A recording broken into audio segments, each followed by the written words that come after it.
Good afternoon. My name is Jim Monagold. I'm a major with the Jackson Township Police Department. We're here today to discuss an investigation regarding a missing juvenile that was recovered last night. I'm very happy to be able to say that Ana Burke was recovered yesterday in Illinois, and she has been reunited with her family. In addition to that, we were able to make an arrest of Jonathan Stinnett for charges of kidnapping, abduction, and interference with custody, and he's currently being held at the McLean County Sheriff's in Illinois. Today, I would like to say a few other things before I open it to questions. This investigation was a very complex investigation which united several organizations, and it culminated in a successful conclusion. The agencies involved were the Jackson Township Police Department, the FBI Cleveland Canton office, in addition to FBI offices in other parts of the United States, the National Center for Missing and Exploited Children, the Ohio State Highway Patrol, the Regional Emergency Dispatch Center, the Danville, Ohio Police Department, the Ohio Attorney General, the McLean County Sheriff's Office, the Massillon Prosecutor's Office, and the Massillon Municipal Court.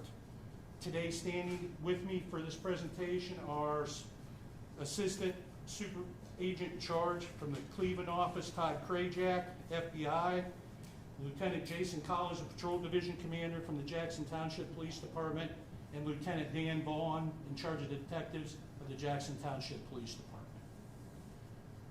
Are there any questions that anyone has for me? Yes, ma'am.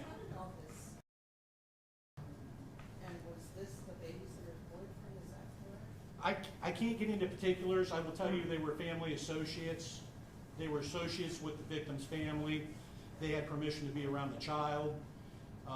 As you know, this is an ongoing and sensitive investigation yet, so there will be things I won't be able to answer today.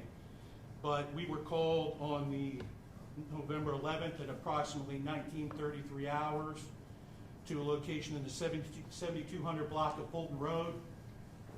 We responded over there to determine that Mr. Stinnett and the victim, Ms. Burke, had left that location. From that time, we initiated and started an investigation, and we gathered enough information, and we contacted the Ohio Watch Desk to try to get an Amber Alert, at which time, when we made that notification, we were advised that the grounds for that alert were not met. They are the people who send out that alert. They make the determination on that. We continue to conduct and investigate. Let me back up. The person was not entered in an Amber Alert, but they were entered as a missing endangered child, which gives many of the same coverages except for the phone push out that would have notified everybody. Once again, we initially were not granted that. We continued to conduct our investigation, and at a later point, approximately 1 o'clock yesterday, we got a call from the Ohio Watch Desk. There was a conversation about the Amber Alert, and it was initiated at that point. Can you say why it initially wasn't? Did they explain? They told us the criteria were not met, and I'm going to direct any questions as far as that goes to the Ohio Watch Desk. What can you say about Mr. Stinnett's motives in bringing the child, taking her with him outside of Stark County? At this point, I'm not in a position, I cannot assume what he may or may not wanted to do with the child or the reasoning for it, and I cannot answer that at this time. Can you answer what his destination was with the child? This is still a sensitive investigation. I cannot answer that at this time.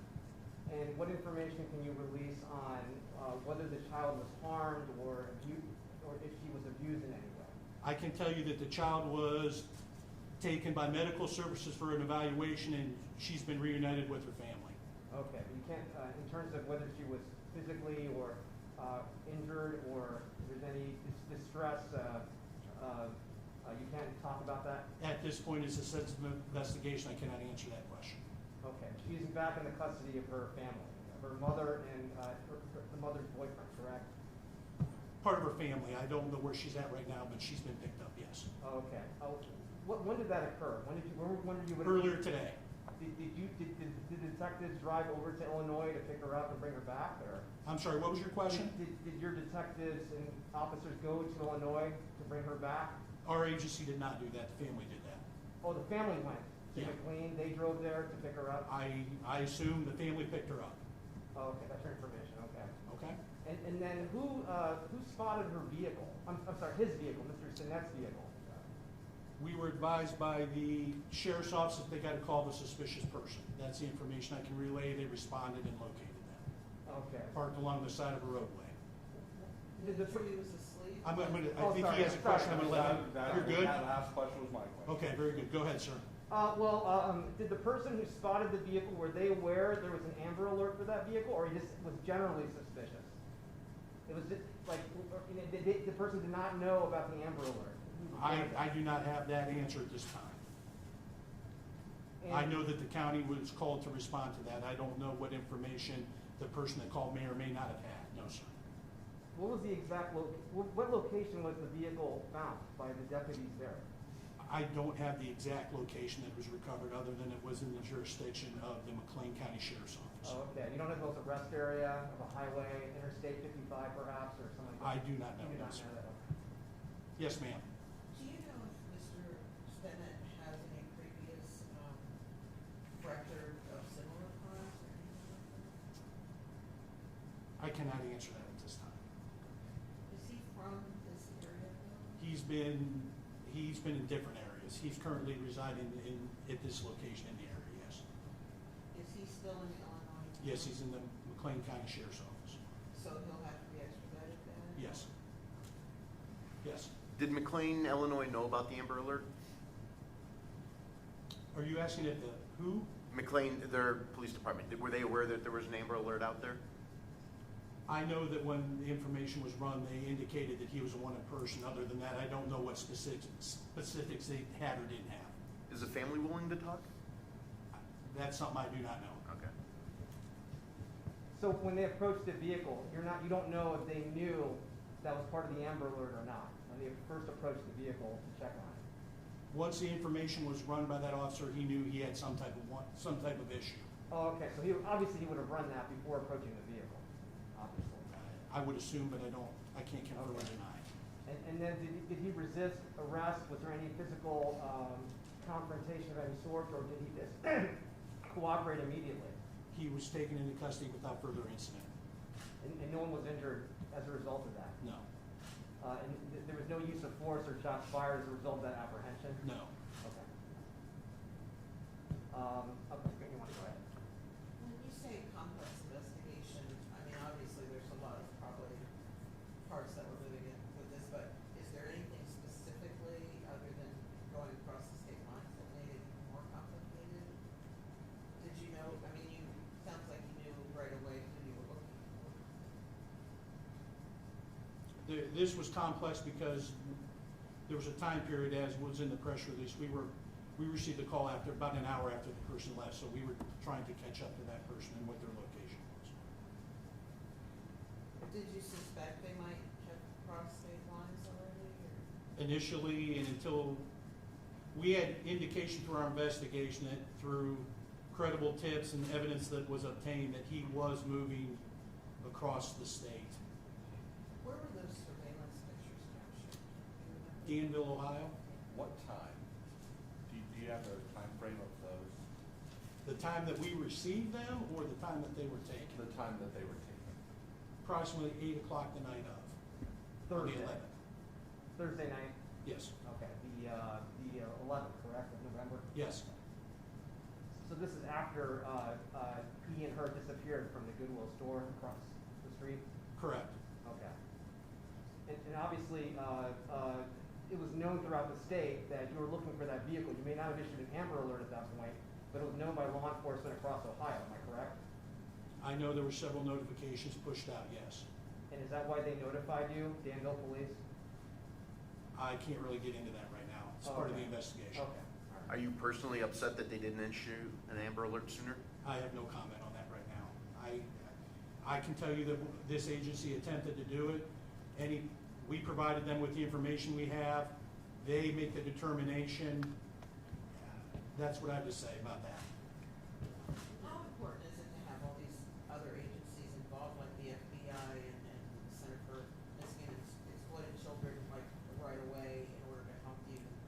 was truly amazing that so many people offered help and so many people did assist. The levels of cooperation in this investigation are what I really believe brought this to the conclusion that it did, and without that, I hope it would have ended the same way, but this definitely is an outstanding level of cooperation within the law enforcement communities and the federal government.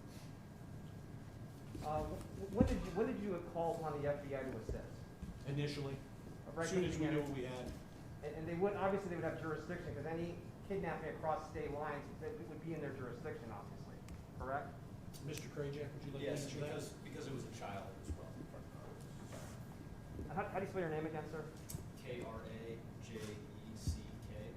And first name again? Todd. Todd, agent in charge, resident, special agent in charge? Assistant Special Agent in Charge. Okay. In Canton?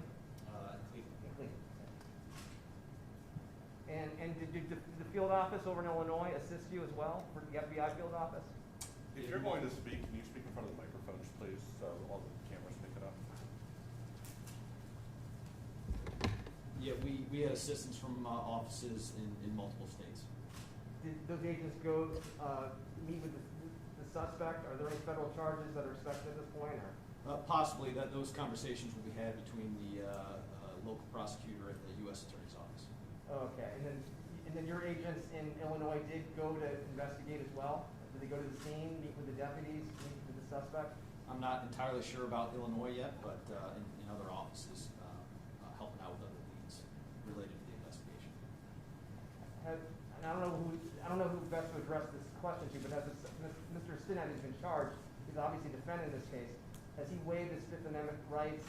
Has he given any kind of statement to law enforcement in McLean or in Illinois? That's not something I'm going to answer. Okay. Could you just give us your name and title again? Sure. Todd Krajak, last name Krajek, Assistant Special Agent in Charge, Cleveland Field Office. What else can you talk about what you did to try to bring the child back to her parents?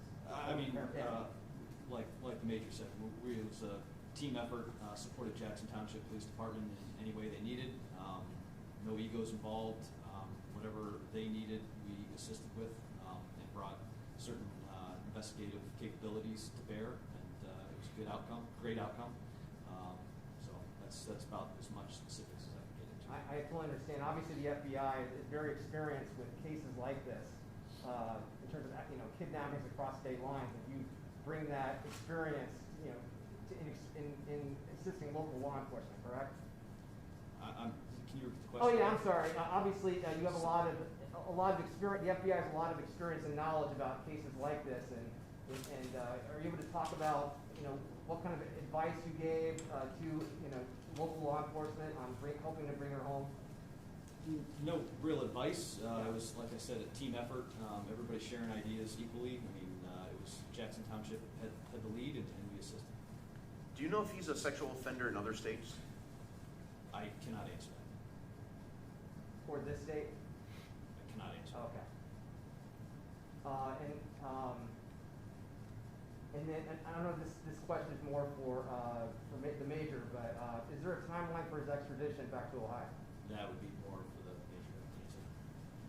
I've been in contact with the Mass Municipal Court, who will have jurisdiction on the warrants we obtain. There will be an opportunity for him to waive that, or he will have a right to some type of hearing. We're trying to determine what that is right now, as far as when we would have to have him back here. Do we need to send a representative to Illinois to bring him back to argue for his extradition, or would the prosecutors over there take care of that for him? We will be a part of the extradition. Oh, okay, so you have to send someone there? We will be part of the extradition. Okay, in terms of how he's brought back, do they drive halfway, meet you halfway? That has to be worked out. That's correct? logistics, and I'm not going to get into that. Okay, I understand. Okay. He had brought the question, or something earlier, talking about from the Goodwill store. Is that where this began? That was where the last time we had the individuals that we saw, yes. Okay. And it was just Stinnett and the child at that time? There was another party involved. Okay. Is that person facing any type of This is still an charge? active investigation that we're conducting right now. Oh. And with that, I'm going to call this to an end. Yes, my name is Jim Monagold, M-O-N-I-G-O-L-D. I would like to thank everybody for coming today. Thank you. Is there any way of getting any 911? You would have to contact the Regional Emergency Dispatch Center for that. They will forward that record. Thank you.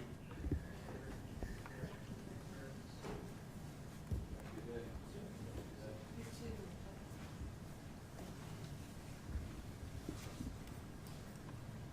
I think it's CRA, DOVD. It's an assistant special agent of Garden Police, FBI. Jackson Township Police. Police with, Yeah. Right, not with the county, with Jackson Township. What? KRA, I believe JE.